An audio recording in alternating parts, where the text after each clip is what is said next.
महाराष्ट्र प्रदूषण नियंत्रण मंडळाचे अध्यक्ष सिद्धेश कदम यांनी मालाड येथील हवा गुणवत्ता मापन केंद्र येथे भेट देऊन केंद्राची सविस्तर पाहणी केली।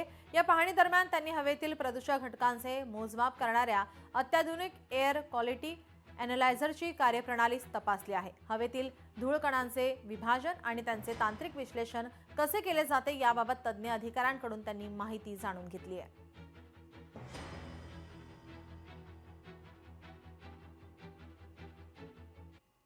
MPCBचे जे एअर क्वालिटी मॉनिटरिंग स्टेशन्स आहेत त्याचे व्यवस्थित कॅलिब्रेशन झाले की नाही, ते व्यवस्थित फंक्शनिंग करतायत की नाही, यासाठी मी आणि माझे सगळे अधिकारी वर्ग, त्याचबरोबर महानगरपालिकेचे सुद्धा अधिकारी वर्ग आज एकाच लोकेशनवर नाही तर मुंबईमध्ये आणि ठाण्यामध्ये बऱ्याच लोकेशनवर आम्ही व्हिजिट करतोय।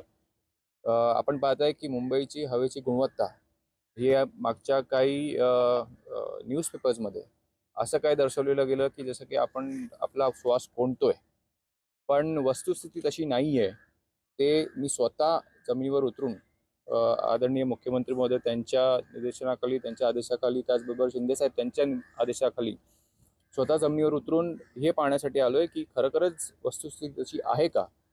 अशी काही चिंताजनक गोष्ट अजून झाली नाही आहे आणि ती चिंताजनक परिस्थिती आम्ही येऊ सुद्धा देणार नाही। त्यासाठी महानगरपालिका असो किंवा मग MPCB असो, आम्ही आमचं काम करण्यासाठी आणि आपल्या मुंबईकरांचा श्वास हा घोटला नाही पाहिजे हे करण्यासाठी आम्ही कटिबद्ध आहोत।